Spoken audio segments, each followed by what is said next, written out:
Yo, welcome to ConverStayShuns. I'm your host, Devin Boyd, aka Lyrical Instrumentalist, and I have Tarik Daniels, aka Mr. Telltales, author, black queer activist. My foundation, it's the D. Wood Foundation, but it's the DeAndrea Wood Foundation, and it's named after my mother who committed suicide in 2010.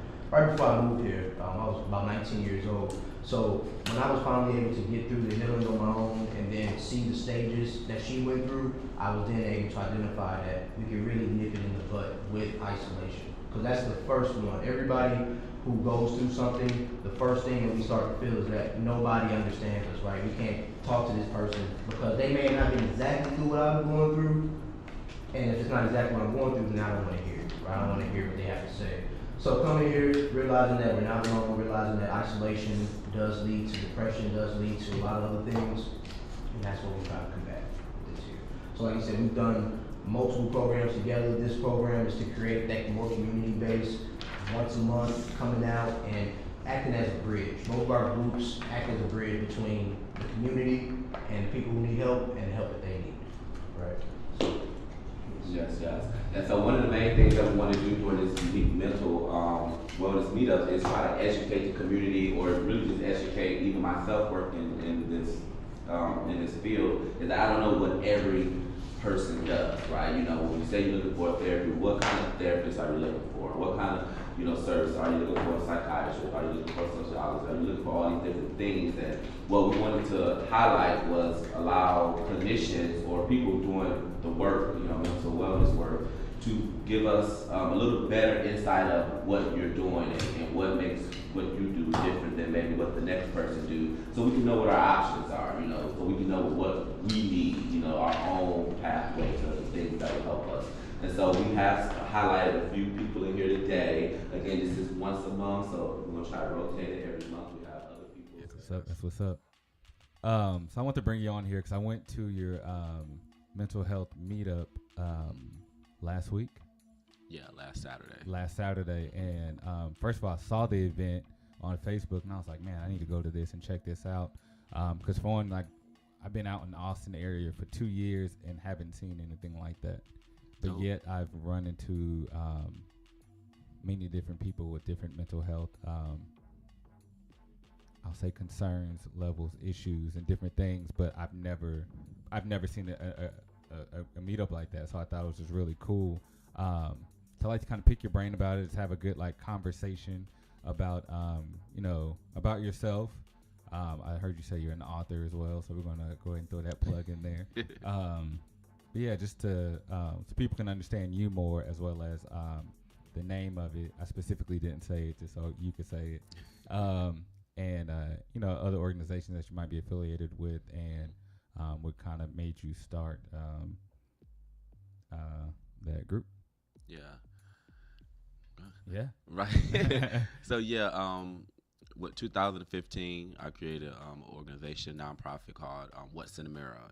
It was a name that I was going back and forth about. Like, I had a few ideas, like what's in the mirror, what's on the mirror, and it's basically the idea was to start not pressing people or just opening people awareness to start looking within themselves. When we talk about mental health, in my opinion, is usually things that you have to be aware of what's going on with you when you talk about mental wellness. I grew up with my grandmother. She had mental illnesses and a paranoid schizophrenia, so I have always been surrounded or aware of mental wellness or mental unwellness and things like that. What really prompted me to start the organization, or really just start being a mental health advocate, was after my sister had tried to commit suicide for the second or third time. And so being in the hospital with her here in Austin around 2015, I was like, well, I was really into art. I had really just crossed over saying hey, I want to definitely make sure that I'm doing art and stuff like that. And so I was like, let me merge the two.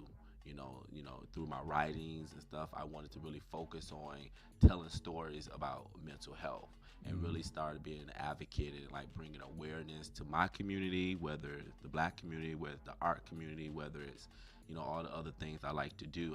I felt like it was time to really just personalize it and be a face of it in my way. So my circle and everyone that knew me knew that was something that I advocated for. Right. Stuff like that. Man, it's cool. Because I even started to, like, once I started running into more and more people that had mental health issues, I started to kind of evaluate myself, and I'm like, because I feel like I have like high levels of anxiety, which I know a lot of people have anxiety, but I find myself sometimes like in situations where I feel like super anxious, and it's not even a really a good reason to be, or I'll say reason, to be, anxious at the time, or I'll start getting like real nervous to the point where it's almost starting to turn into like a panic. Mm-hmm. So then I started kind of reading more into that, and again, like talking to other people, and I was like, wow, one, I'm not the only one, even though, like I said, with me, it might not be as maybe, I guess, severe as others. And if I ever say any kind of word that's like not the best choice of words, please let me know, because again, like I said, I want to have these conversations because I need to be educated too, you know what I mean? But so yeah, so like I said, my level with anxiety might not be like I said, as severe or as bad as others, but when I've spoken to different people, I realized some I guess mental illnesses can almost carry over into others. Does that make sense? Or have you ever kind of seen something like that? Well, definitely. So one of the things I always tried, what I learned early on when I started doing this work, was really to start learning the difference between like mental illness and and mental wellness. And it's a difference, right? You can be perfectly mentally well with the mental illness. You can get treatment. You can, we know medication, we know therapy, we know all these different things that you can be treated for mental illnesses, and you can live productive lives. If you're aware, and you are doing the things that you need to do to be mentally well, you can be.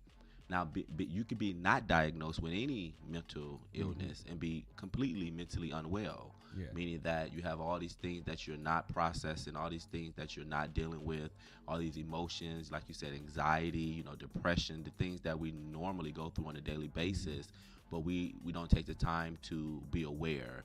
That's like our physical health. If you never check into your physical health, if you never do anything like exercise, eat right, go, check in at the doctor, do your physicals, then of course you're going to be physically unwell. True. And so the brain is not that complicated to, the parallel of the two. And so I feel like most people take mental illnesses or, having difficulties with, different situations as if you can't own it and be in control of it and still be mentally well. Like, I suffer from anxiety sometimes, and I try to, reach back in my toolbox and think of something, some coping techniques that work for me. If I feel like I'm getting stressed out, I have to go to a place that works for me, whether it's, clinical, whether it's personal, there's a lot of ways. So I feel like that's one of the main keys when we talk about, that's why I kind of use the words mental wellness more so than mental health, to try to get the idea that mental illness doesn't necessarily mean that you're not well. It's something that you can't help, right? We talk about social depression. You can wake up, step out of your house, and someone can make you upset. Someone can, stress you out, and you have nothing to do with that, right? The isms of the world. Right. And so that doesn't mean that you're not mentally well. That means you have a situation that you have to figure out how to deal with, type of thing. And that's crazy, because I heard that at the meetup, social depression. And then like when I heard what was his name again? Fabian. When Fabian said that, I was just like it registered so much because it made so much sense. Right. And it's just one of those things, like I think everybody experiences that, but they don't even know it. They don't even recognize it. And then I realized too, because I look at social, whether it just be on digital, like social media, as well as just dealing with people in society. Because sometimes I feel like I get depressed, but then I realize too, it's just more so with my environment, more so than at least that's what I'm thinking. I don't know, because the more I talk with people, the more I seem like I discover more things about myself and understand. But like, I feel like a lot of times it's just with society as a whole and how things are, and it's just been like I get into my super over analytical, and then anxiety. So then I think all of it starts to kind of play a part. And at least in my head, I'm like all this is just too much going on. So then then I have to feel myself stepping back, or I end up not doing nothing. So sometimes I get so like I guess overwhelmed with stuff that I don't do anything. Now I feel like I get behind, and then that makes me I get more anxious because now I'm behind on stuff and can't catch up on that. So. Doing things that are maybe outside of like clinically being treated, it's just shifting your mindset, right? Yeah. Me personally, I'm a shower guy, so after my shower, if I'm having kind of mental fatigue, I go take a shower, I talk to God, and when I get out of that shower, that moment is when I shift my mind. I might do 25 push-ups. That moment when I'm finished is when I shift my mind. At that time, I can progress and move forward. So that's just me personally. What are some of the places you mentioned? Different ways that, like, when you do get anxious, what are the places that you go, whether it be physical or mental or whatever? Of course, the gym, right? Mm-hmm. You know, I've learned a long time ago that the gym really allows me to really think. Like when I go to the gym, it opens my mind. It's a physical workout, but it opens my mind. I put the music in. I feel like it's just me and the world, you know, and it's a bunch of silence, even though you could be in the gym with like 100 people, right? But in that moment when you're working out, you're processing stuff, you know, you're thinking, and I try not to text. I try not to be on social media. I try to just listen to the music and be in tune with myself. I come up with all these great ideas. I process stuff that might have just happened. Of course, writing is just my biggest outlet, being a writer. Anytime that I feel like it's just too much, like I'm frustrated or I'm stressed, writing and creating stories, because for me, writing takes me to a different place. It takes me to the world that I want to write about. It takes my mind somewhere else, and it gives me a break. So it's like this mental break from reality that allows me to create art. So I think, those are my personal things. I hear a lot of people say a lot of different things, like yoga. I know that's really big. I've been mentioning it. I want to do yoga, and I haven't done it yet, but it's on my list for 2019. Cool. But I feel like everybody has something, that's personal to them, that makes, that shifts you from one place to the other. And you got to find it, right? That's a part of exploring. That's a part of, like, those coping mechanisms, those techniques that I was saying, that because the world is going to stress you out. Things are going to happen, and so I was talking about social depression, that like the Jussie Smollett thing, right? Oh yeah. Me being a black queer man, that's trauma. That's trigger. If I've ever been, bashed before, if I've ever been called a nigga before or a fag before, that being on the news for a whole week. And so, like, that's an example of being able to reach in your bag that you have tucked away to be able to handle that, because who expects something like that, right? Right. Yeah, you don't go outside exactly. You don't wake up and think that's what the news is going to be about. All of a sudden now, as a black queer man, you are on every national news, every topic, every Facebook post, every tweet, every Instagram. Someone has an opinion about who you are based on this one incident. And you have to internalize that. There's no way to, you can shut it out, but it'd be really hard, right? Yeah, because it's going to be somewhere. Yeah, it's going to be somewhere. And so that's basically when I bring up social depression. Fabian of the D Wood Foundation, he was one of the first ones that kind of brought that term to me, and I kind of clinged on to it because it makes sense, why sometimes our people are not mobile. We're not mobilized in the community, but it's hard to be black, It is. And it's okay to know that, right? I feel like sometimes we act like because it's 2019, we're so far from Jim Crow or slavery, it's still hard to be black.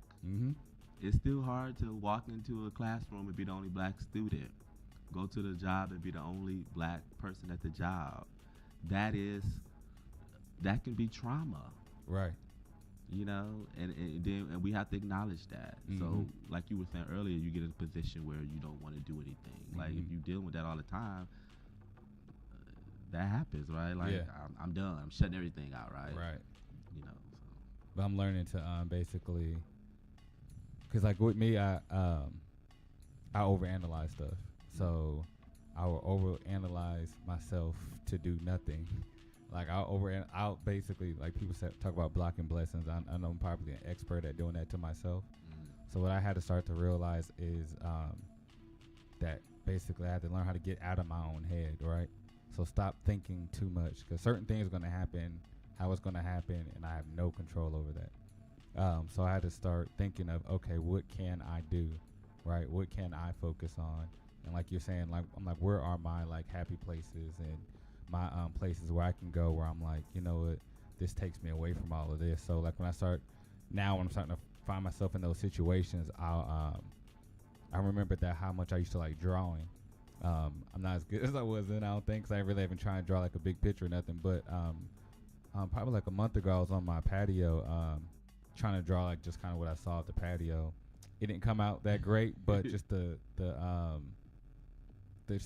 act of me drawing again, I didn't really care what it came out, but just that it's almost like it was definitely therapeutic, but I was almost like in a meditated state just because it's just me in this picture and like as it's being created. So now I find myself having to like remember those parts when I was able to like step away and kind of be in those moments. So I'm glad you said that. And now really going to the gym again helps too. Because like you said, you're just like releasing like whatever that is, attention, all that, but then you're just only focused in that moment. And it's also funny you said like, yeah, there's a bunch of people around you with barbells and all this noise, and some people with them extra grunts and all that kind of stuff. Music all in the right. But somehow you still are able to be like in your own zone, even though you're around all those people. So I think that's always like a really good thing. I hear people talk about the gym a lot. But speaking of like health as it pertains to mental, do you feel, because of course the pharmaceutical world runs everything with health, so what are your takes on like being I guess medically, what's the word I'm looking for, I guess medicine versus not? Well, I'm definitely against the pill. Yeah. The pill mills, you know, like pushing pills on people.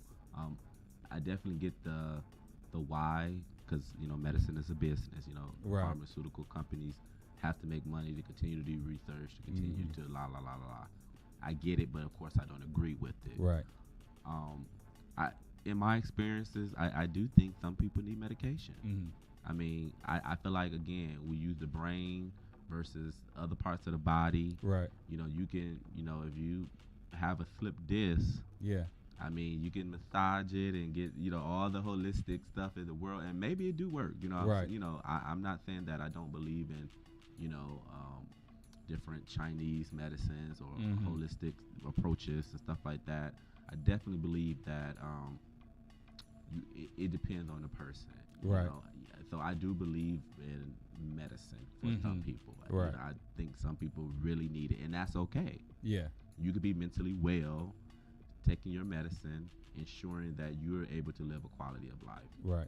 For some, they don't need it. They can use different approaches, and maybe that works for them. You know, you know, what are the acupunctures and right. different teas and, you know, the different, you know, type of massages and different eating and different, you know, I started doing turmeric, you know, ginger. I'm real big on tea right now. This is all 2019, so yeah. So don't look at the right. If you looked at 2018, it was very much coffee. And so, you know, like you saying, when you hear different people saying what works for them, you know, I do believe you have to want to be better. You got to do better, right? Right. So that was some of the things that I tried to do in my own, you know, quest for mental wellness, is to try different things, you know, because it says stress reliever and, you know, and all this different stuff. I said, well, maybe, you know, maybe I need, instead of, you know, filling my body with caffeine every day, maybe the caffeine does, you know, affect my anxiety. Right. You know, so I don't know. I mean, do you have a certain... I'm the same kind of like you, where I feel some people may need it, right? Whether it be the specific a drug or medicine that a doctor issues versus maybe like said another type of medicine or whatever. But yeah, I do feel like some people need it. Because at one point I was like, you know what? No, people don't need that. They can, get better. But until unless you know that person, or and that person has to also know themselves to that magnitude. I mean, that's easier said than done. I could talk about like, oh yeah, people shouldn't take certain medicines, but like I don't know that person's trauma. I don't know what's going on. So like I could tell them that, but like that it's not that easy. So sometimes unfortunately, like heavier narcotics do help some people, but it's just a matter of course controlling it and trying to find ways to kind of wean off of it and find substitutes for it, whether it be another medicine. Cause I know at your meetup somebody talked about like CDB. I was just about to ask you about that, like weed, right? Yeah. Okay. So I don't smoke or really indulge in like marijuana at all, but I've done research on it and I've spoken to people who have testimonials of how that has helped them tremendously, and of course some people take it recreationally, but the actual plant itself has multiple medicinal purposes. Not just smoking it, you can eat it, you can put it in food. There's all sorts of things that I think that can help, but different plants and different things like that can help a lot of people. It's just a matter of if it's manufactured the correct way. Some people are like, well, I just smoke, but everything ain't, whatever. Everything ain't all that natural as you acting like it is. Right. It's a business. Yeah, so. And that's the thing. That's also a business too. So, it's still a business, just like the narcotics and stuff. But yeah, I think medicines do can help people. So I'm not like all just totally against it, because again, I don't know that person's trauma. Like I had surgery on my foot and ankle. A bunch of surgeries, but like those pain meds helped a lot. No, I didn't want to keep taking them, for the duration of the pain, but like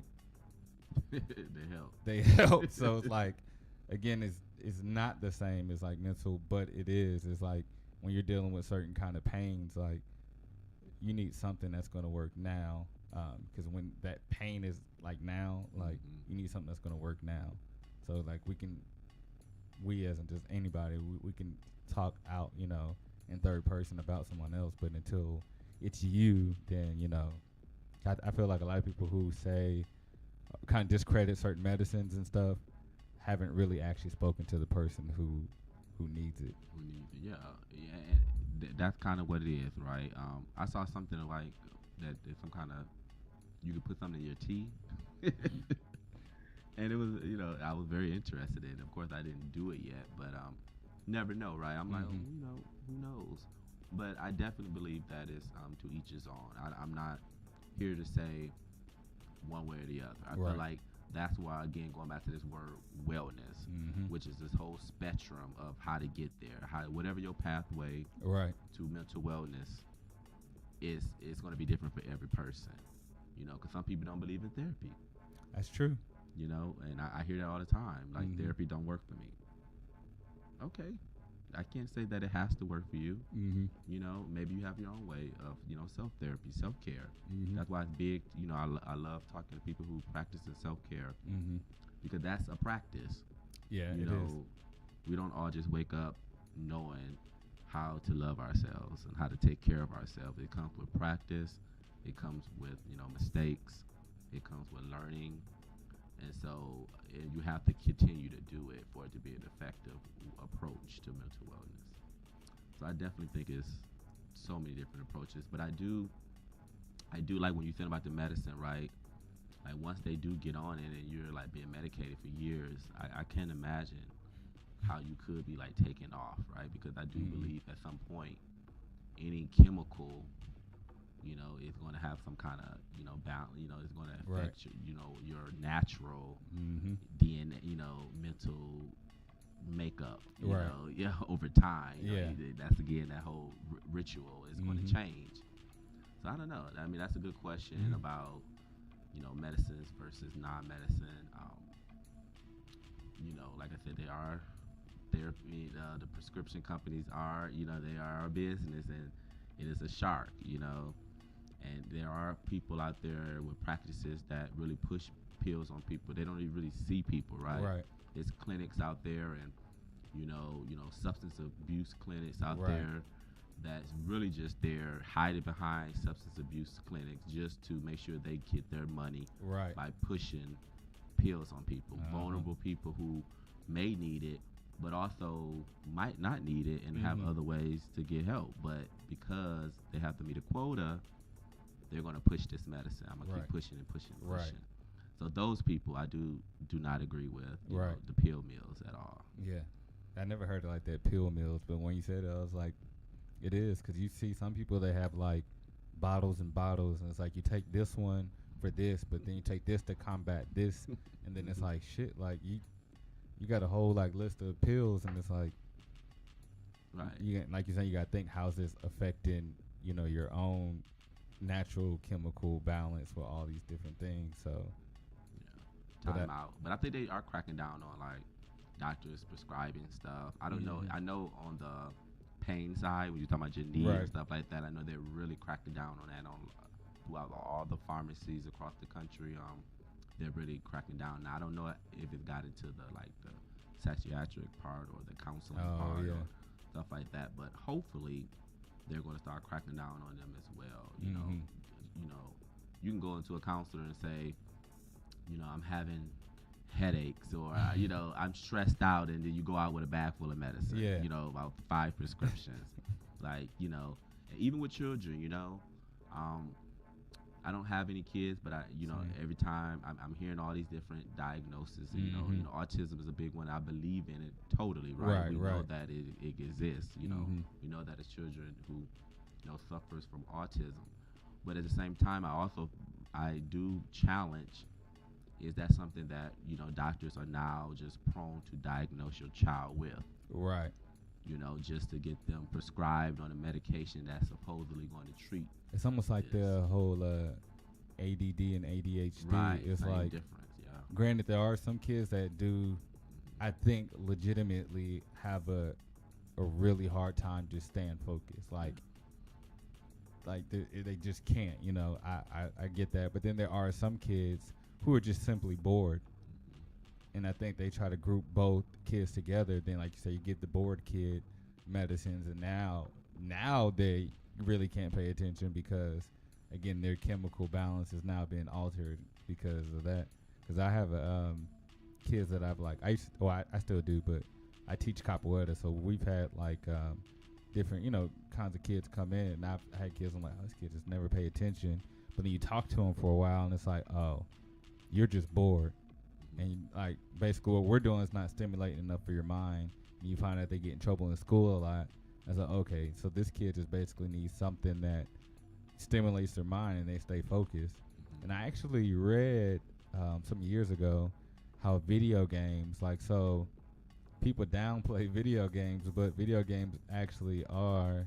Somebody did some kind of study how they were testing the brains of kids and people who play games.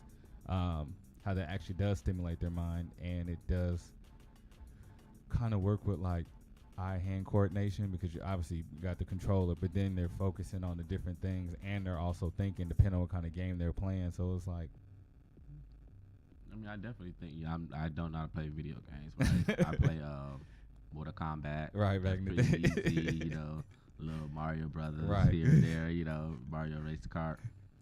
I definitely think yeah, I can see that. Yeah.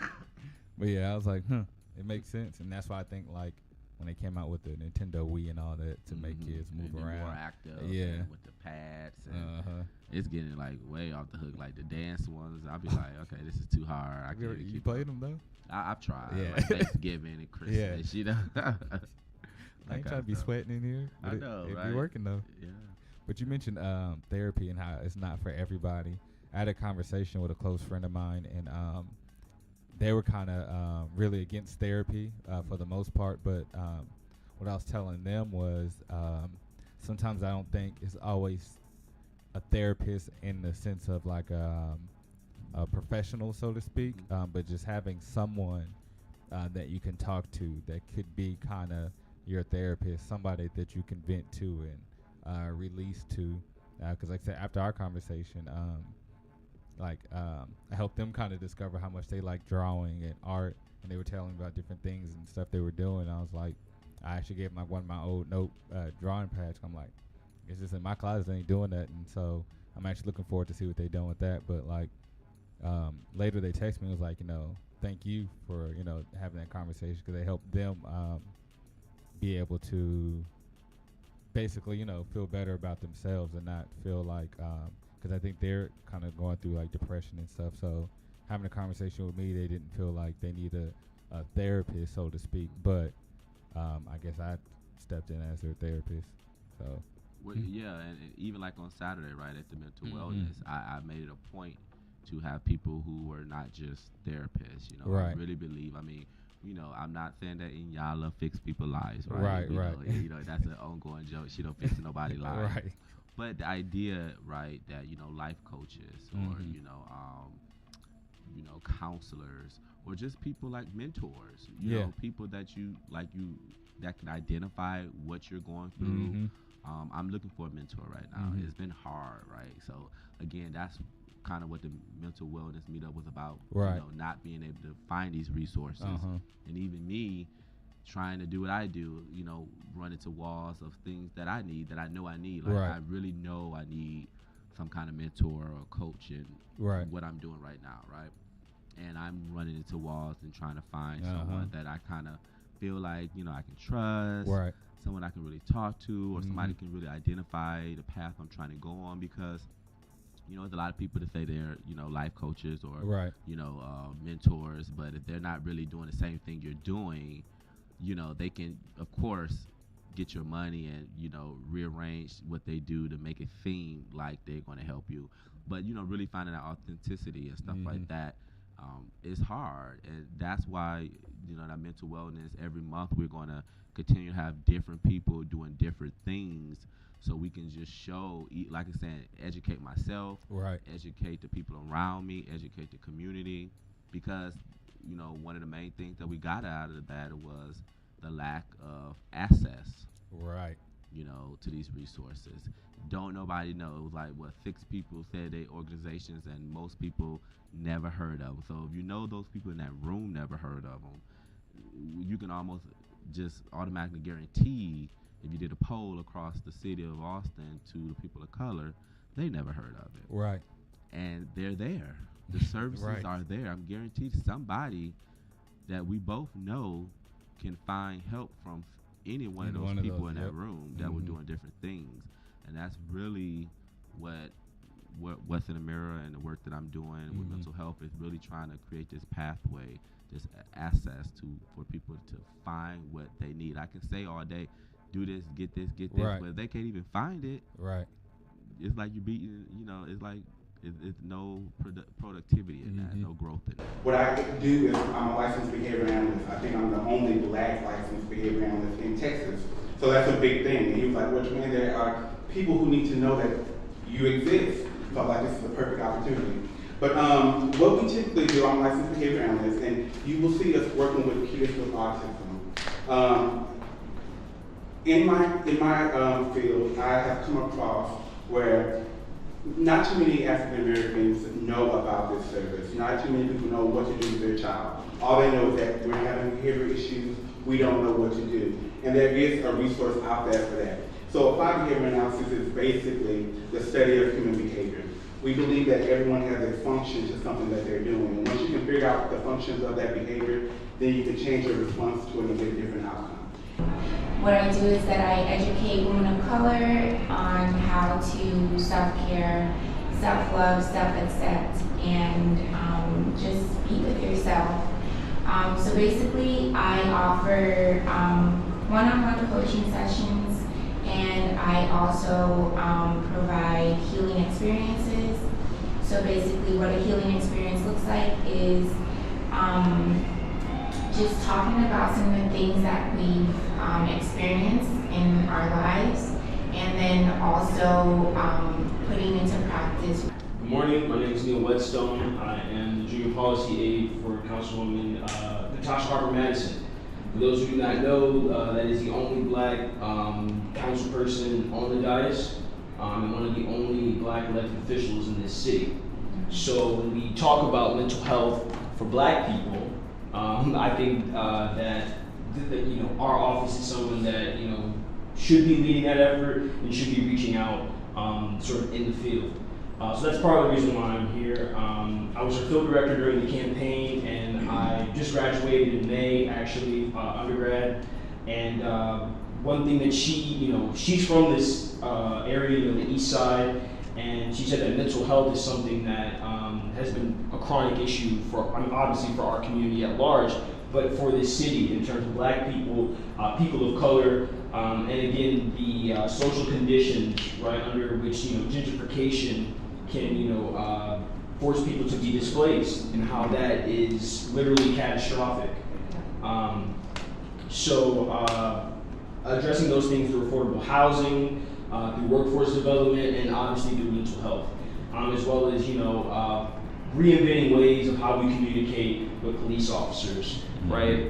Because at the end of the day, police are never going to not be a part of our lives, and we need to find ways, right? Kind of like you were saying, Tremaine, that how can we sort of act these things out and engender better behaviors for our own social being, for our own well-being.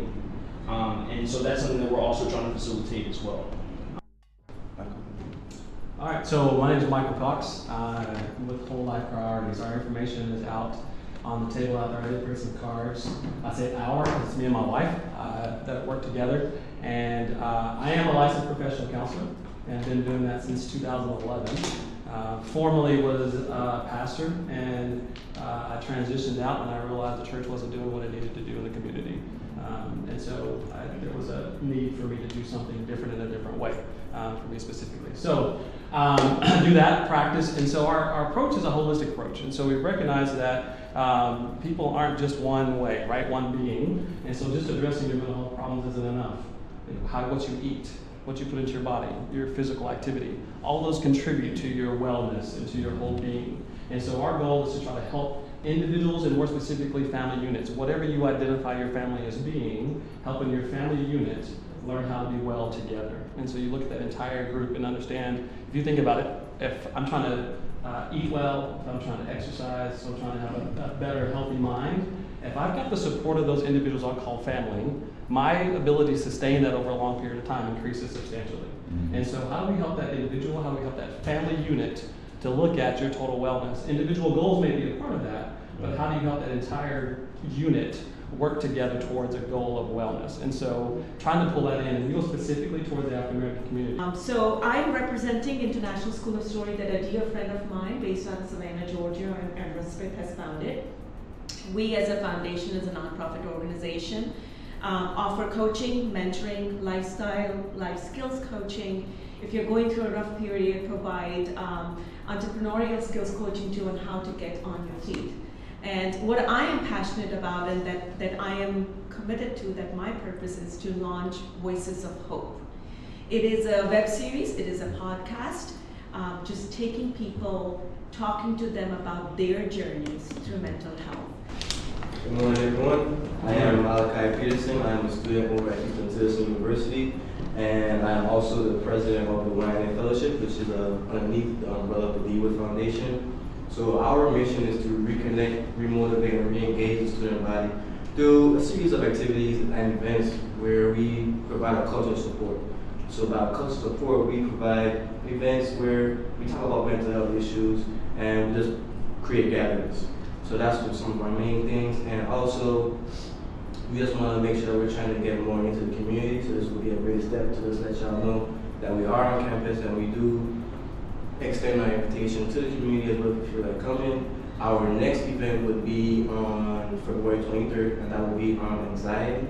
So normally it's just we get together to talk about topics, issues, how you feel anxiety affects you, well, how can we combat it, and what do you do that's special that you can share with someone else. And I'm also a big advocate of CBD, so I feel that's something that that can help a lot of mental health issues that we all have. And I'm pretty sure everybody knows what CBD is, right? Yeah, so we should all make sure that we support this thing because it's something that is very helpful, very beneficial. But as you know, there's a lot of things going on in the government that stop people from reaping these benefits. My name is Sharna Daley. I'm owner and founder of Y.N.A. And I actually saw this event from Killeen. I live in Killeen. And I graduated from Dallas, so my experience in mental health is Dallas. And we know that Dallas has a lot of Black therapists, and we all join together. So when I came to Killeen, I'm like, okay, all right, there's not a lot of us out there.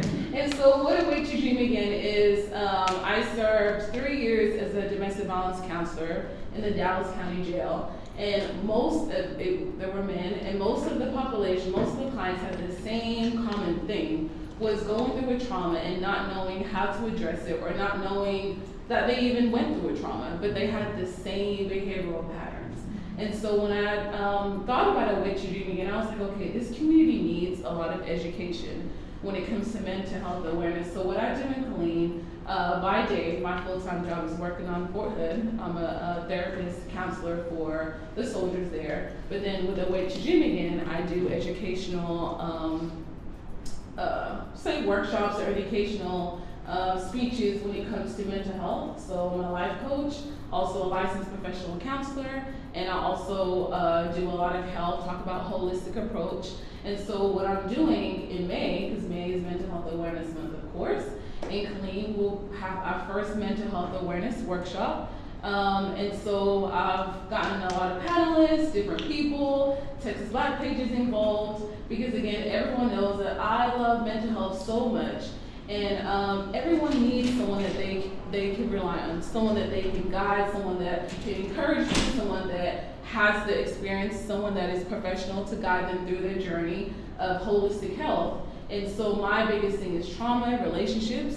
It's hard if we, it's hard for us to communicate with others if we don't even know how to communicate with ourselves. My name is Leng Wong. I'm with Lucky Kiosks, and we are a non-profit organization that provide education about mental health through the performance arts. So for example, we have every other month we have an open mic that's called Independent Mic, where people who identify with mental health conditions, and I have to use that phrase, identify with a mental health condition, because if I say mental illness, nobody will show up. Where you can just either talk about whatever you want, or tell us how you use creative arts to self-care, to get by. And the reason that we do it that way is because, as you have said, and all of you, my community, definitely Asian Americans, we do not obviously talk about mental illness. So I've been doing this for at least 5-6 years, and I found that if I do it using something else as the main reason, then people just show up and they actually start talking about it because they see other people talking about it. Anyway, so that's what we do, and the best thing that I'm getting from this is that what we do is always about by us, for us, and I'll be running to look to see role models, healers, teachers who are from our communities. You're right, like, it's crazy because a lot of those people in that room that are in the field didn't know each other. Right. So it's like, it's crazy. But like you're saying, I didn't know either, but then I didn't also know that there were so many people of color in that field. And I also like the fact that there weren't just Black people of color. There was a lady, I'm gonna say Middle Eastern lady, I can't remember where she was from. She said India. Yeah, she was from India, and I know it was an Asian lady, I don't remember where she was from. I don't either, but she was Asian. Yeah. Latino was there. My first experience with depression, when I did not even know the term, was when I was 3 years old. I grew up in a household where my father was never diagnosed. I grew up in India. We never talked about mental health. We didn't know. And even if we knew, we didn't talk about it. It was a burden. It was a burden to society. It was a burden to family. If you have mental illness, you are God's imperfection and a burden to the family. So I grew up with a father and his brothers and his family, and if I were to go back and apply my limited knowledge, the bipolar probably reigned in that family. There was depression, there was mania, anxiety, there were suicide attempts, but we all just lived with it. That's just the way we were. And then, yeah, so it's like, it was just cool seeing, you know, different demographics. And I remember the Indian lady, she was saying how the same thing that I know black families experience the same thing, where if you talk about, you know, a mental health issue, you know, it gets like kind of tossed to the side, like don't talk about that, or people kind of negate it or just avoid it and don't really want to talk about it. It's like it's not a thing until it becomes a thing. Now it's like, again, still trying to find another excuse or issue. Oh no, ain't nothing wrong with that boy. He just, you know, it's like, okay, so, but it, not saying like I thought only that happened to black families, but it was just really interesting to hear that, you know, I know if it's happened to her family and this family, like that's happened to all sorts of families all across the world with all kinds of demographic of people. So it's like, it's way bigger than people think it is. And definitely, I believe that people of color are more connected if we give credit to ourselves, right? We are separated by different, religions, different languages, different, even where we're from, right? For sure. But a lot of, if you really listen to most other nationalities and ethnicities, we're very similar. We're the minorities. Right. And even being a majority maybe from their country or stuff like that, when you're in America, you're definitely a minority, either way you look at it. And I feel like it is strength in that, coming together and making sure that it's all ethnicities. What I did make a comment before that I was, kind of, thinking about rethinking about using the term people of color a lot. Because what I've noticed, and particularly here in Austin, people of color is starting to be, black people are not a part of that. It's, we say the Asian culture, the Indian culture, even the African culture. But what I'm starting to see when I go to these people of color events is that the black woman from Alabama is not represented. Right.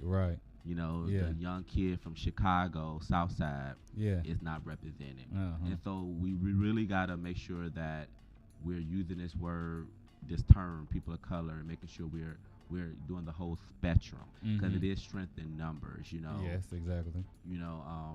If we, that's for everyone. Anyone listening, you having events in Austin or anywhere in this country, make sure that, again, we're not alienating the black person. Again, we become a minority in our own. We were colored people first, right? Right.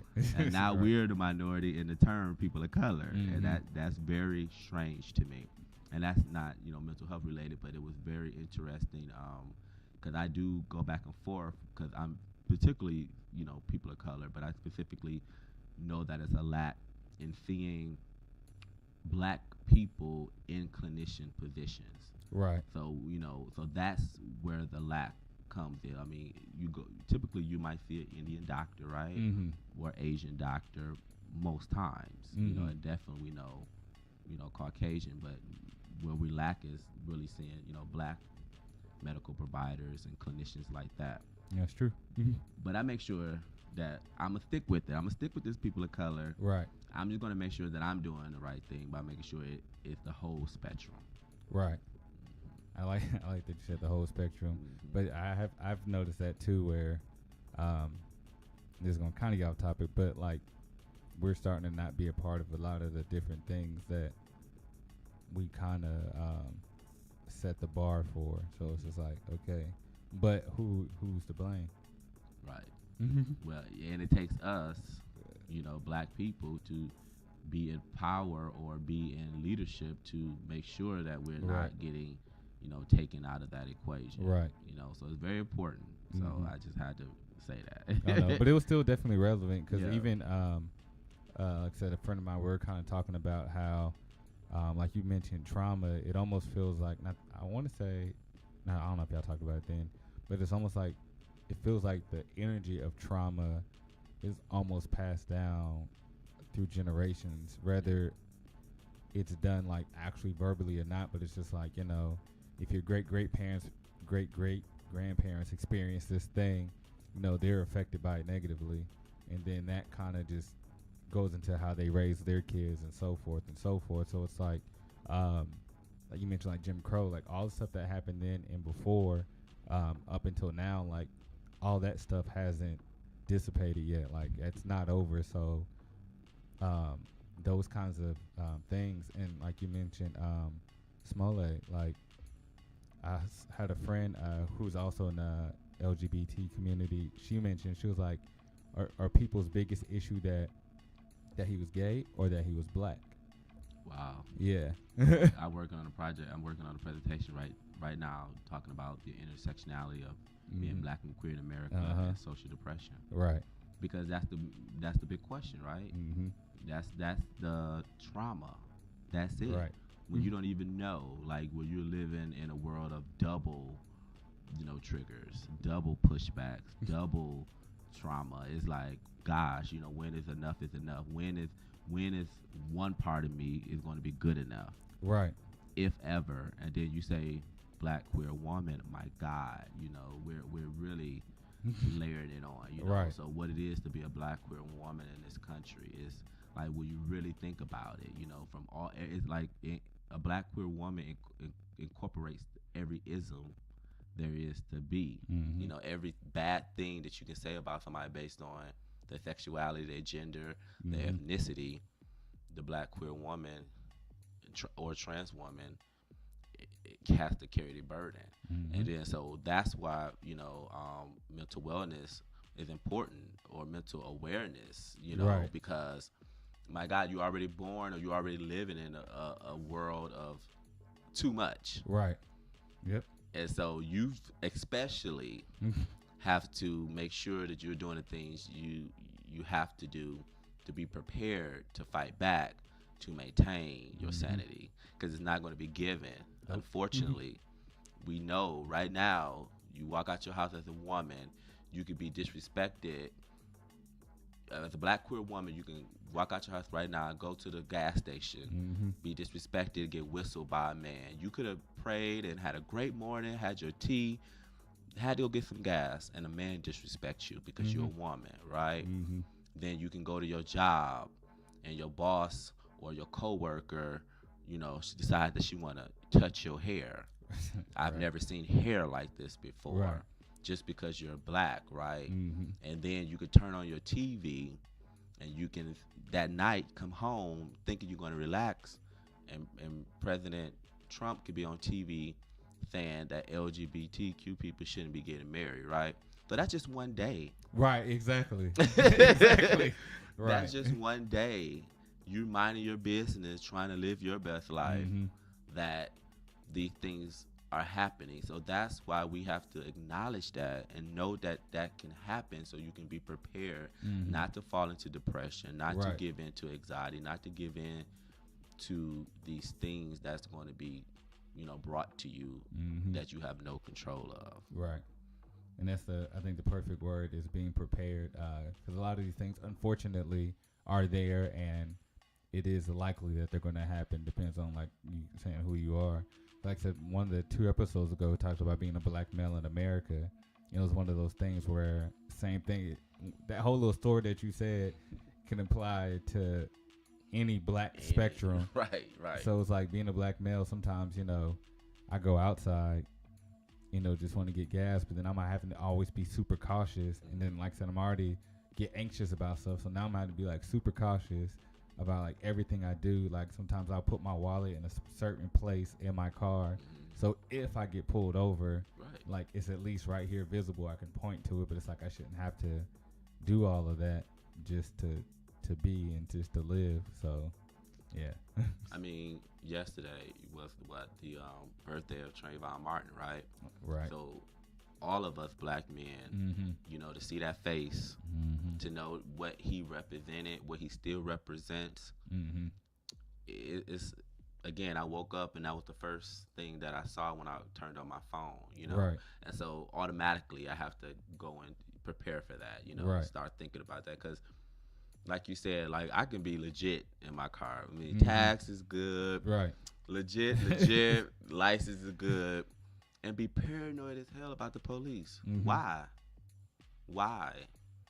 If I get put over by the police right now, there's nothing going to happen as far as on my end. Right. You know, any laws being broken. But just being black and driving, I'm terrified. I'm not even going to lie. And sometimes I have to ask myself, like, well, what's wrong with you? Ain't you good? You know, your insurance is good. You good. They can't do got anything, you second right? guessing yourself, like you know, it's that fear or that imbalance of just living, and it's horrible when you really think about it. And again, it's what we have to do. You know, like you said, being black in America, period. You know, it's just too much. Like you know, and then you know, social justice, and that's another thing, right? You can't separate social justice from mental health. Right. You can't, like, this whole conversation that we're having about social depression, everything, social justice go hand in hand with mental health.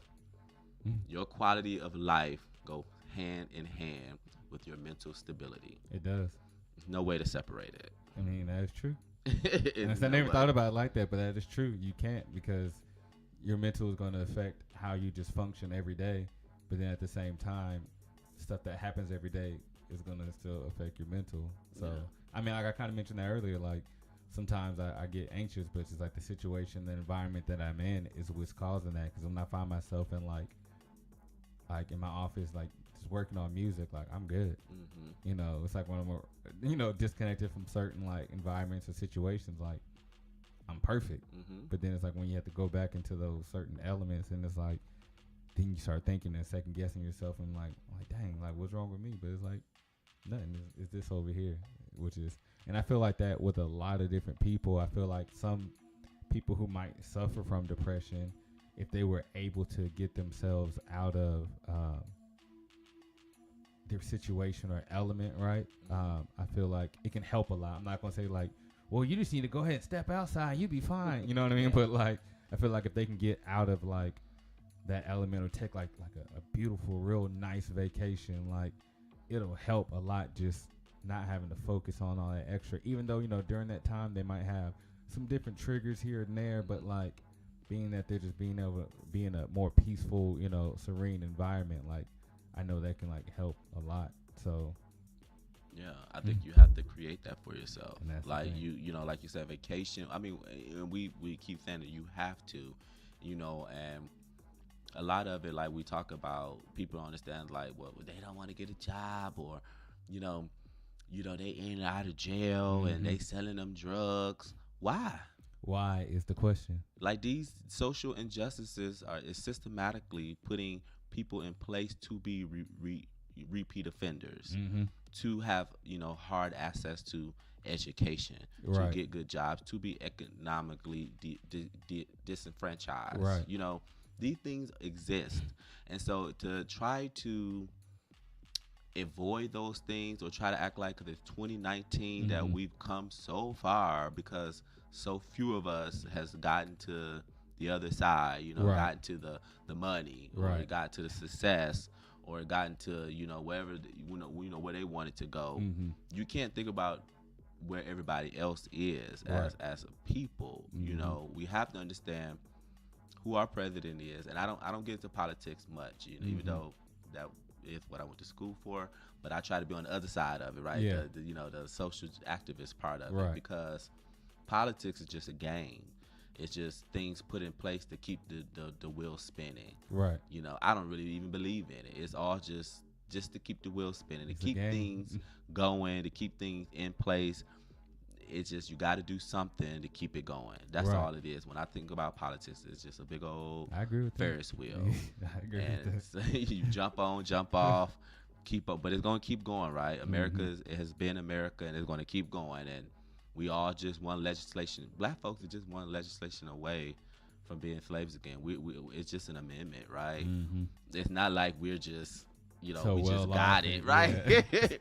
You know, we only hear freely from an amendment, you know. Our civil rights is threatened right at this moment, you know. So not to really get into those things and try to talk about mental health, I feel like is especially when we're talking about people of color. That's why it's important to have mental institutions, mental organizations, mental therapists, and clinicians to know that. Right. You know, you can't separate that. You can't know why someone is in and out of jail and don't look at the generational background that they have. Like, were their father in jail? Right, exactly. You know, was their grandfather? You know, those things matter when you're trying to really help someone overcome depression and anxiety and, you know, wanting to commit suicide. Like, quality of life matters. That's why it's important to have stuff for minority people. Right. Because that is the missing piece. When you go to if you go to a white doctor, therapist, if they're not trained, which most are not, because the most training you can get is from lived experiences. Right. If they're not trained, and some of them are, right? Some of them will do, if there's want to specialize in African American families and LGBTQ, you know, lifestyles, then they do the extra. I would hope they do the extra work. Exactly. But most are not. Like, what did that one girl say? So I understand why your mom there, because when I went there and I was honest with the lady, you know, and I said, and I told her straight up, like, I'm not going to tell you or talk to you the way I need to, because you're not going to be receptive to hear me. And, well, what do you mean? That's what I mean. Yeah. Right. That's what I mean. She said that I knew when I saw that white therapist that I was not going to tell them what I needed to tell them to get help. Because you're not going to be able to understand me. And that's like, you know, if anybody's listening and think that's coming from a racist standpoint, it's not. That's fact. You know, because people, fact. you know, people are going to say that. They're going to be like, oh, you guys are being racist. But no, it's fact. And it's just like a white man can't teach you how to be black. At all. That's fact. You know what I mean? So it's like, for me to go to like a white therapist and explain myself to them and tell them about, you know, the struggles of being black, and then whatever other struggles I have on top of that, and then if you also have, like I said, a mental health issue and a mental wellness issue, then it's like, and that's all on top of just being born black. So it's like, how can you they can say, yeah, I understand, but you can't understand. You can't. Because you're not. And it's like, I don't even expect you to really understand because you're not. But that's just the fact of it all. It's easier to talk to somebody who can actually relate to your struggle. Even if you did talk to another black person and maybe they didn't go through the same exact struggle that you did, but they understand, like, yeah, you know, because I know more than I know pretty much every black person, whether they know it or not, has gone through some kind of prejudice, racism, whether even been for a short period of time. So I've talked to some black people who were kind of grew up where it was more Caucasians, and they're like, well, I never experienced racism stuff. I'm like, you did. You just didn't recognize what happened to you, and you might not even realize it and how much it's played psychologically on you. Because I've talked to those same kind of people like later in life, and you can see kind of what they're going through now. It's almost like an identity crisis kind of thing. So it's like, well, this affected you because now when you grew up around these certain kinds of people, and now those same people that you thought were like, you know, your friends are now doing this to you. So now it's like, well, what happened? It's like, no, nothing happened. This has been happening to you the whole time. You're just now, as people say now, woke. Right. You're just now seeing it. So, and I'm not saying that about everybody who's, you know, grew up in, like I said, white communities, nothing like that. But I'm just saying I've seen that in some people where you just didn't recognize what was happening to you until kind of after the fact, and how much that actually played on your mental. I mean, you just said it perfectly. You know, if you're a middle school student in a suburban neighborhood, you're a black man, dark skinned, right? Let's say dark skinned man, dark black, you know. Right. And you walk into the classroom and all your classmates are white people. You know, blonde hair, blue eyes, hair different, skin is different. I mean, it's a difference. Yeah. And you know, racism is not just the idea that we're talking about from a mental wellness standpoint is not just racism, right? The isms, that's a part of it. The phobias, the isms, but it's just like you said, it's that underlying thing. You know, the you're different. How do you process being different? Right. You know that. So what is that, right? So it's not racism, no. But what is it when you're surrounded by all white people and you're the only black person? What does that do to you? That is something. I mean, that's just even in animal kingdom. Right. You know, people. You know, giraffes. I was just looking at the giraffe. Yeah. Giraffes are with giraffes. You know, dogs are with dogs. Wolves run in packs. Fish. You know what I'm saying? That's DNA. That's the human and animalistic makeup. You identify with people that are like you. So when you are not like everyone else, that is something. Now, again, I'm not gonna say it's racism particularly, because I know I say that a lot. But when you were just using that example, and I see that, and then of course us, right, with our own social depression. Even me, you know, I would be like, oh, look at that Oreo, right. You know, or he think he white, right? And you know, I get all in my feelings, especially certain things I just don't tolerate, right? But then I have to, again, that's when I have to go into my toolbox and realize, well, you don't know what they went through. Exactly. You're judging them from their life experiences. You know, identify what you do know about them, and then see where y'all can meet. You know, where y'all can meet. You know, and I had to check myself, right? Yeah, I have to do that frequently. So I get it.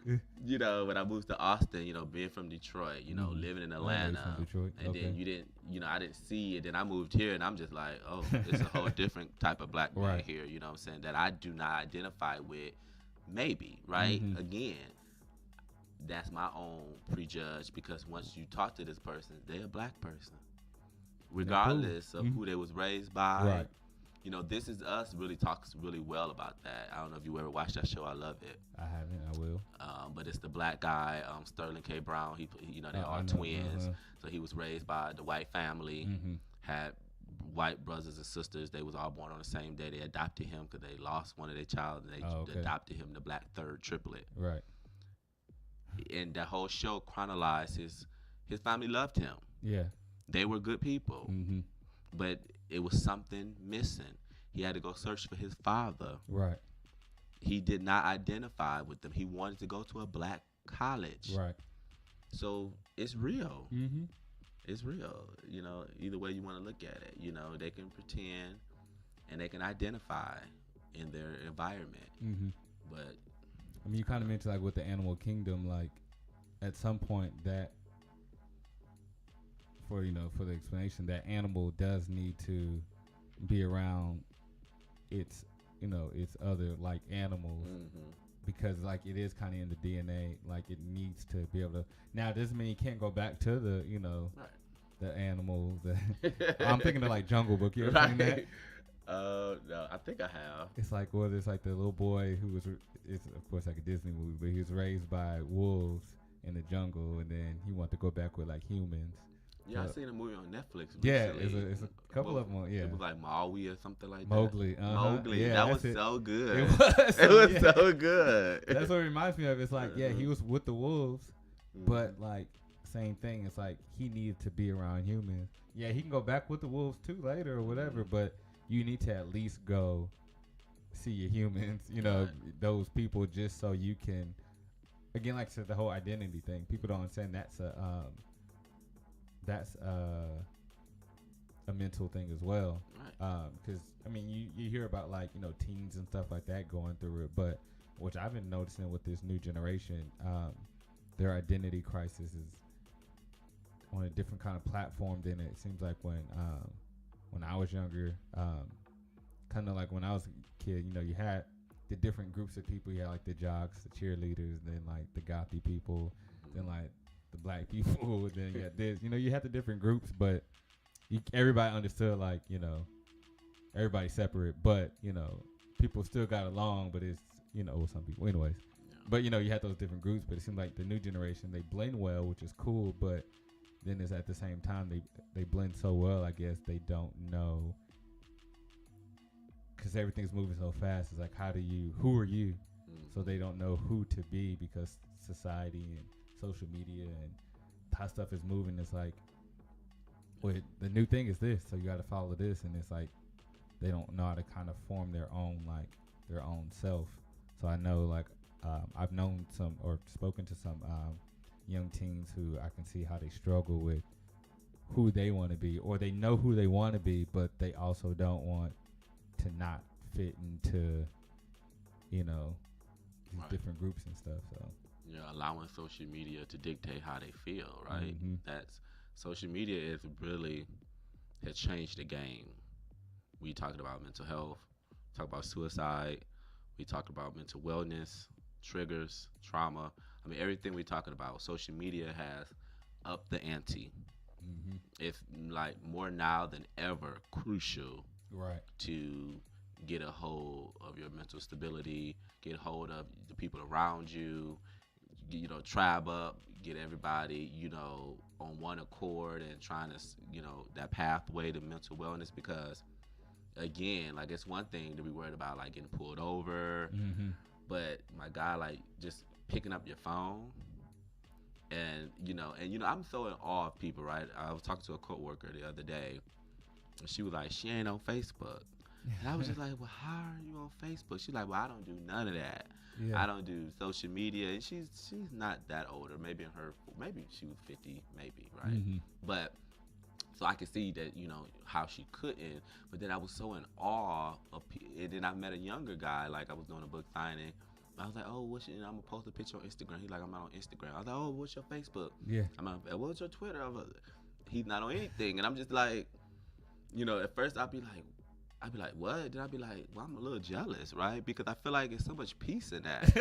I'm like, I feel a little bit jealous. Right. Like, if I could have the capacity in some way to maybe not be on it, what would life be like? What would my mental, struggles or, thoughts and stuff? Because social media is really teaching people how to think, how to act, what's right, what's wrong. I mean, it's great in a lot of ways, of course. Right. I use it for great purposes. Yeah. But wow, it's really changed. It's funny you say that, because I thought about that too. I'm like, when people are like, oh yeah, I'm not on that, I'm like, well, how am I supposed to be in touch with you? Right. Or you can take my phone number down. Yeah. But what is like a regular conversation, right? So what does that look like? Because again, so you're not being influenced by anything but that conversation you're having. No one's going to come like your phone conversation. No one's going to comment on it. No one's going to retweet it. Right. No one can see what you look like. You're just really talking, conversing. And I think it's actually even probably harder for artists to get away from social media. Yeah. Because I've talked to different artists like, no, I don't do social media. But now it's like, as they get further and further along in their crafts, they almost starting to see the need where you kind of have to be. Yeah. And I watched this documentary on, there's this house DJ, Avicii. You heard of him? He's electronic music. Yeah, his documentaries on Netflix. And he OD'd and committed suicide.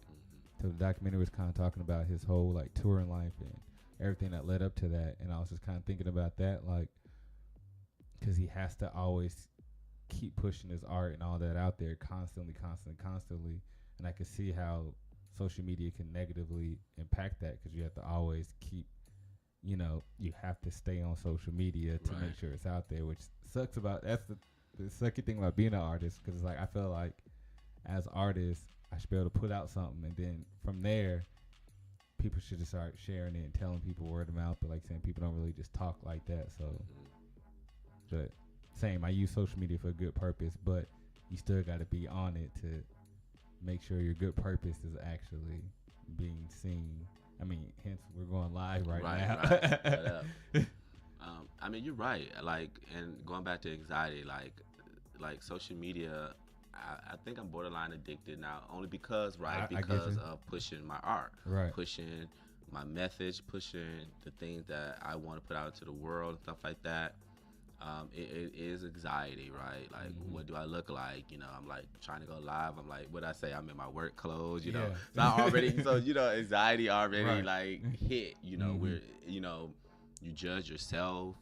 You know, then you looking at what the next person is doing. You see their grind. They might got something that you want. Like, social media has really put us in a place where we devalue our own thoughts and how we appreciate who we are as people, because we're always comparing, because we see so much of what everybody else is doing. Like you said before, social media, you didn't know what everybody else was doing, you know, and now being forced to do that, you know, like I'm forced. I wake up and I have to be on social media, but again, it goes back to those triggers and trauma, because I'm vulnerable, right? Like, when you put yourself out and like being on live right now is vulnerability. You know, somebody might have something to say. Somebody might feel like to tweet or mean to comment, or, you know, put an emoji, or, I mean, that's what we're doing. Anytime you're putting yourself out there, you're allowing people to have an opinion or a judgment. And yourself, like, you judge yourself and have an opinion of yourself. It just, it's really one of those things that is where we are now, is, you know, to keep reiterating how we have to be careful, you know, not getting sucked up into it, because we are noticing that people are suffering more from mental health because of social media. More people are committing suicide because of social media. I mean, people are even now committing suicide live on social media. You know, for that instant fame. They want to be social media famous, but they were really battling what they were battling, and social media just kept pushing them and pushing them and pushing them and pushing them, until they were able to make that decision to end their lives. So it is, social media makes all of us the most vulnerable to our core in some ways. Because even if you're faking it, right? I was gonna mention that. That's work. That's mental stress, to be something that you're not. Like you're saying, you know, we look at this person, their fame and all this, and we're like, dang, yeah, they doing this and this, but then behind the scenes, you don't understand what's going on. They putting on like a good show. They got to keep up this certain appearance, but like I said, that's hard. That's hard. That's stressful in itself. I mean, because you got to think about sometimes just being at work, how you have to put on like your good voice and this and that, and having to do that like all day, like for 8 hours every day. Now, you know, that's your whole life. Like, you put, you know, it depends on how much you own it, right? Well, true. How much you put into it.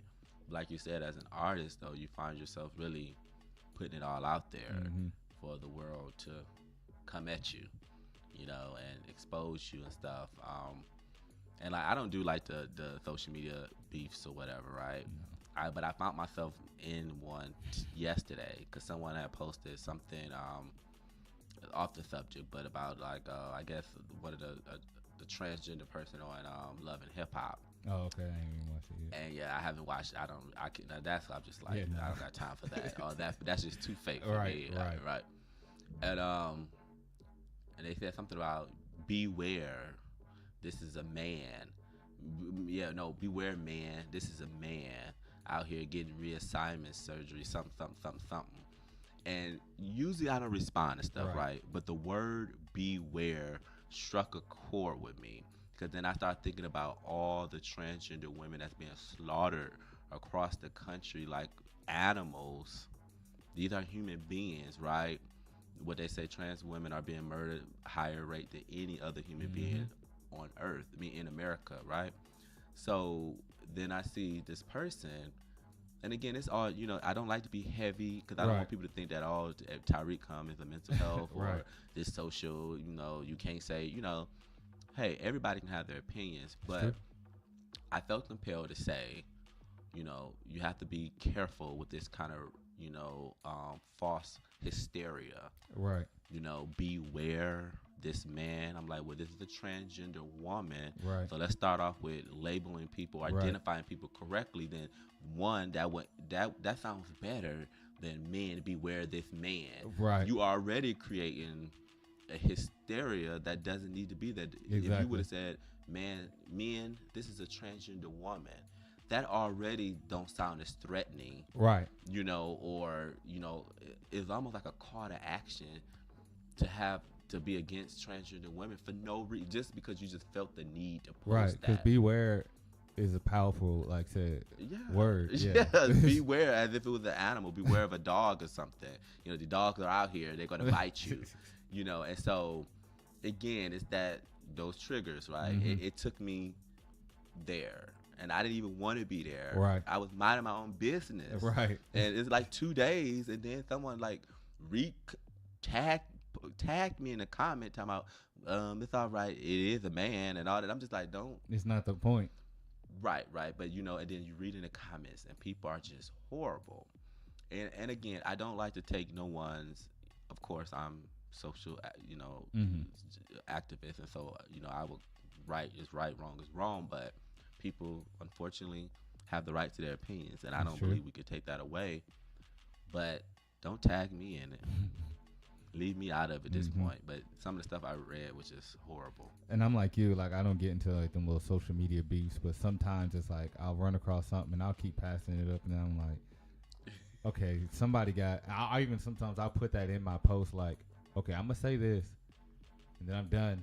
So like you can make comments after whatever I say and whatever, but don't waste your time because I'm not gonna see it. Right. Like, but I need to say this because I feel like freedom of speech is good, right? But at the same time, people need to know that everything ain't always okay to say, and there are consequences for the things that you say. Right. So it's like, and I'm not saying consequences like I'm gonna fight you over it kind of thing, but like, okay, you need to know that, like, because you might have been saying this all your life. Like, you might not even knew this was bad. Right. But I'm about to tell you this, like, for instance, like when I grew up, the word faggot, I didn't know that was a bad word.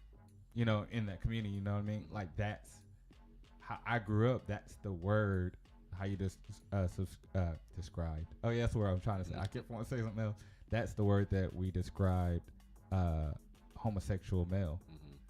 And even that, didn't even know the word homosexual. You know what I mean? Like, but that's just, but I never said it hatefully, you know? That's just the word I knew until, you know, getting older and people are like, oh, no, don't say that, say this. I'm like, oh. So now it's like, okay, now I know what to say. Versus where, like, I've talked to people like, no, don't say that, say this. And like, well, I'm still, oh, okay, all right, you're that person. Right. You just, somebody educated you on, you know, now, but you still want to keep doing that. Okay, well, at least I, you know, did my duty to inform you and educate you that this, don't say it like this, or don't say these words. This could be offensive. Now, if you keep on doing it and something, you know, consequences come, like, I'm not going to feel like only somebody, no, he's been educated on the thing or whatever. So, yeah, I mean, you do your part. That's all you can do, right? Even in that situation, I did my part.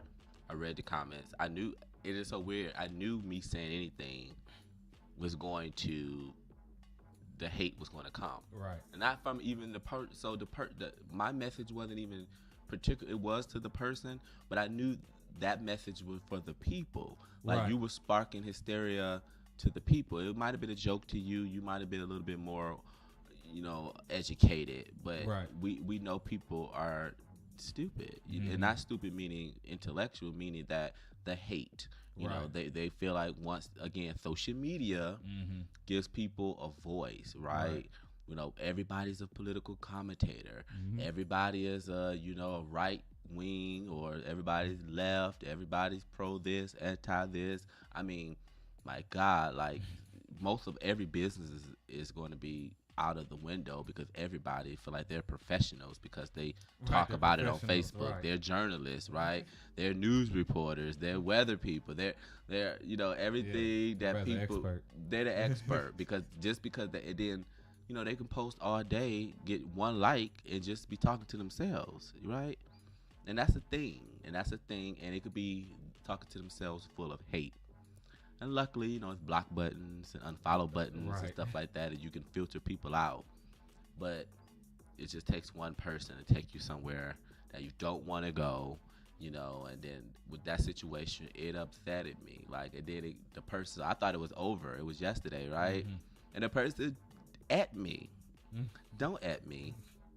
At me, and then I got a notification, and then I was like, "What?" You know, like, okay, like now you're bothering me at this point. you know. And so of course I, you know, turned my notifications off. Mm-hmm. I did respond though. Like, cause sometimes you just feel it's like it's just. Cause they at me at that point, you know. But then I did turn notifications, so I don't even know what's going on the post anymore. But again, that just shows you the point that I'm making about social media. You've been vulnerable to stuff.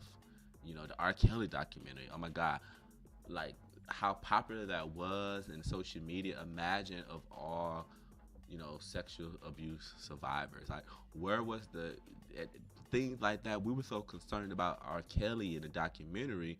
I felt like that was time for, you know, counselors and organizations to rally up, because we are triggering a lot of people. You know, I mean, it was like every tweet, Facebook message, Instagram for like a week, at least a week, maybe 2 weeks straight. Right. Yeah. So if you are a survivor of sexual abuse, triggers trauma all over, all day long. Social media, the news, everything. So all day. But you're right. Yeah, that would have been a good opportunity for therapists and all those people to step up and be like, hey, like, we got you, for all the survivors, all the people who went through this, like, you know, all day long, right? Mm-hmm. Like, if we were just back in the days where it was just the news, you know, you might have watched it at 12 o'clock. Right. Might have seen it at 6, might have 11. But we talking about social media, it's all day. I mean, I can't even count how many times I saw a topic by R. Kelly. Mm-hmm. I literally think I got off Facebook like the first 2 days that documentary came out. It was just too much. When I heard about it, I was like, I waited to like, but it still was going. So I was like, okay. Yeah, but those things, and so that's kind of where we are in Western America. Just to go back a little bit to where we that's where we're trying to be the liaison between the community and the clinicians. You know, we are dedicating our time right now to create this pathway, to create these resources to just bridge the gap. Right. You know, we do a lot of other stuff like art. You know, I'm a writer, playwright, theater. I produce shows. We do a lot of events. We do Children's Mental Health Day. Oh, that's cool. Focused on children all last year. Our initiative last year was anti-bullying. This year I'm focusing more on the LGBTQ and trans, because, you know, I like to even go to the minority communities within the minority, right? So again, that intersectionality. And so those things that I'm heavily focused on this year, but really just creating this pathway of resources. That's our goal. That's good. Well, thank you so much. I'm going to put your information as well as everybody who is at the meetup. And when is the next meetup? It is March 2nd. March 2nd. So every first Saturday at the George Washington Carver Museum here in Austin, Texas. Cool. Thank you so much, man. Thank you for having me. No Dope. problem. Yes, sir. Thank y'all for tuning in to Conversations. Like I said, be on the lookout for those links for everyone who's at the meetup. That way y'all can spread that so it can get into the community. Peace.